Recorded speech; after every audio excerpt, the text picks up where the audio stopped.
बिस्मिल्लाहिर्रहमानिर्रहीम। आज का टॉपिक है हमारा compound inflorescence.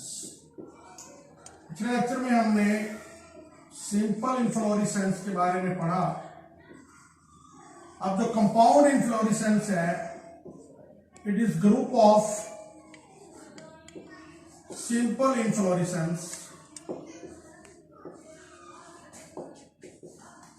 repeatedly in their pattern. वो अपने ही पैटर्न में रिपीट होती है। सेम सिंपल इन्फ्लोरेसेंस बार बार रिपीट होती है और कंपाउंड इन्फ्लोरेसेंस बना लेती है। इसके एग्जांपल्स में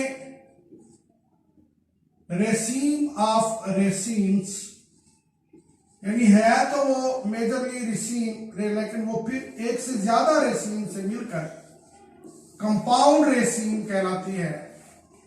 उसे हम कंपाउंड रेसीन भी कहेंगे। उसके लिए हम नाम पेनिकल का नाम भी देते हैं कि वो पेनिकल भी कहलाती है। अब हमने रेसीन में पढ़ा था कि main axis continues to grow, flowers continue to arise towards the axis.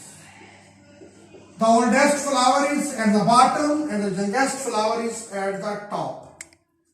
अब इसकी ब्रांचेस इसी के पैटर्न में निकलेंगी कि ये मेन एक्सिस है, इससे पहली ब्रांच, फिर ये दूसरी ब्रांच, उससे ज्यादा छोटी, फिर उससे तीसरी ब्रांच। ब्रांचेस भी उसी पैटर्न में निकलेंगी। फिर इनके ऊपर फ्लावर भी उसी तरतीब से होंगे कि सबसे ओल्डेस्ट बॉटम पे, यंगेस्ट टिप पे। इसमें भी ओल्डेस्ट बॉटम पे, यंगेस्ट टिप पे। इसमें भी ओल्डेस्ट बॉटम में, यंगेस्ट टिप पे।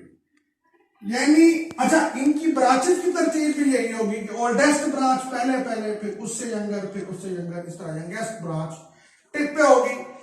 ऐसी इन्फ्लोरेसेंस को हम पेनिकल, रेसीम ऑफ रेसीन्स या कंपाउंड रेसीन कहेंगे। अमूमन अमलतास में ऐसी पाई जाती है, कैसिया फेस्टुला में। दूसरी टाइप कंपाउंड इन्फ्लोरेसेंस की हम देखते हैं अंबल ऑफ अंबल। अंबल ऑफ अंबल या कंपाउंड अंबल, इसमें अंबल में यह होता है कि तमाम जो फ्लावर्स हैं वो सारे बराबर लेवल पे हैं और सबका जो पेडिसल है वो भी बराबर लेवल पे राइज होता है, इस तरह से। अब ये एक अंबल है, इसी तरह की इसी पैटर्न में एक से ज्यादा अंबल्स इकट्ठी निकलती हैं।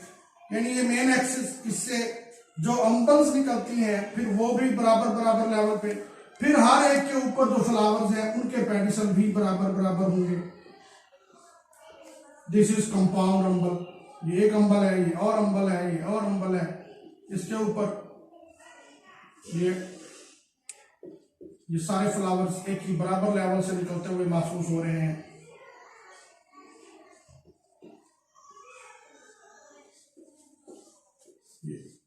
This is called as compound umbel. सॉफ्ट में, फेरल में ऐसा पाया जाता है।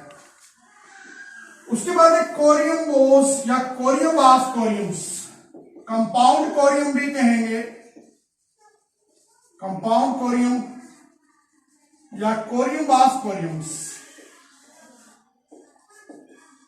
इसमें एक से ज्यादा कोरियम्स इकट्ठी होती हैं और ग्रुप बनाती हैं। अब एक कोरियम में हमने पढ़ा था कि फ्लावर टॉप पे तो बराबर होते हैं, लेकिन इन फ्लावर्स की जो पेडिसल्स हैं वो छोटी बड़ी हैं। जो सबसे निचला फ्लावर है उसकी पेडिसल सबसे बड़ी होगी और ओल्डेस्ट फ्लावर जो है वो सबसे बाहर होगा। ये एक कोरियम है। अब इसी तरह की एक से ज्यादा कोरियम्स इकट्ठी हों अगर, और उनमें भी जो कोरियम सबसे नीचे को राइज होगी उसका नीचे वाला पेडंकल सबसे बड़ा होगा। फिर उसके बाद इनमें से फिर ब्रांचेस भी निकलती हैं ऐसे। फिर इनके ऊपर जो है जो फ्लावर्स होते हैं उनकी जो पेडिसल है वो भी छोटी बड़ी।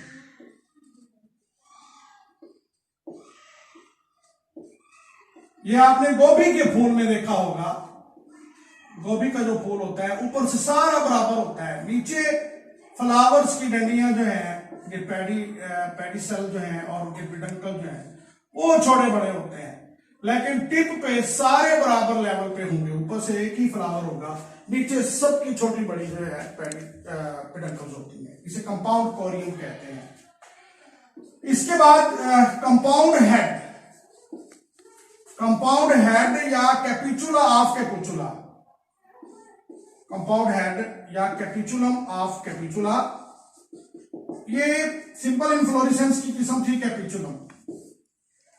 कंपाउंड कैपिचुलम भी कह सकते हैं हम, कंपाउंड हेड और कंपाउंड कैपिचुलम, कैपिचुला ऑफ कैपिचुलम।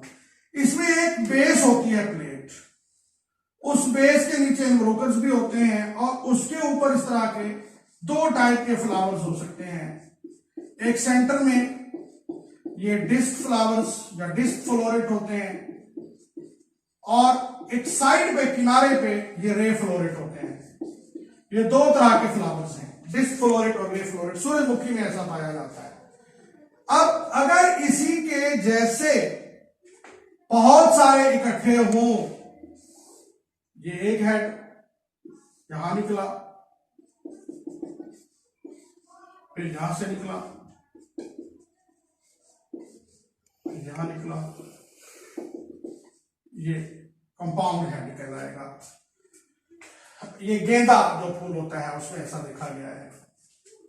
इसके बाद कंपाउंड स्पाइक या स्पाइक ऑफ स्पाइकलेट्स, ये अमूमन गंदम में, चावल में, बार्ले, जौडल में ऐसा पाया जाता है कि बहुत सारे वैसे ये स्पाइक से साइड फ्लावर होते हैं, फिर ये एक से ज्यादा एक दूसरे के साथ साथ जिनके बाहर ग्रेन्यूल्स होते हैं ये इकट्ठे होते हैं। This is called as spike of spikelets. और इसके बाद एक कंपाउंड स्पैडिक्स। स्पैडिक्स में हमने पढ़ा था कि जो मेन एक्सिस होता है, मेन एक्सिस इनमें वो थिक होता है और फ्लैशी होता है। और अगर मेन एक्सिस ये थिक और फ्लैशी है, हमने खजूर में देखा था, डेट पाम में, जबकि इसके अंदर जो है नारियल के अंदर और इस तरह के दूसरे जो पौधे हैं उनमें मेन एक्सिस ब्रांच होता है। मेन एक्सिस ब्रांच हो तो उसे कंपाउंड स्पैडिक्स का नाम दिया जाएगा। ये मुख्तलिफ टाइप की कंपाउंड इन्फ्लोरेसेंस है। ये दूसरी टाइप इन्फ्लोरेसेंस की खत्म हुई। अगले लेक्चर में इंशाल्लाह हम तीसरी किस्म इन्फ्लोरेसेंस को डिस्कस करेंगे। Thank you very much.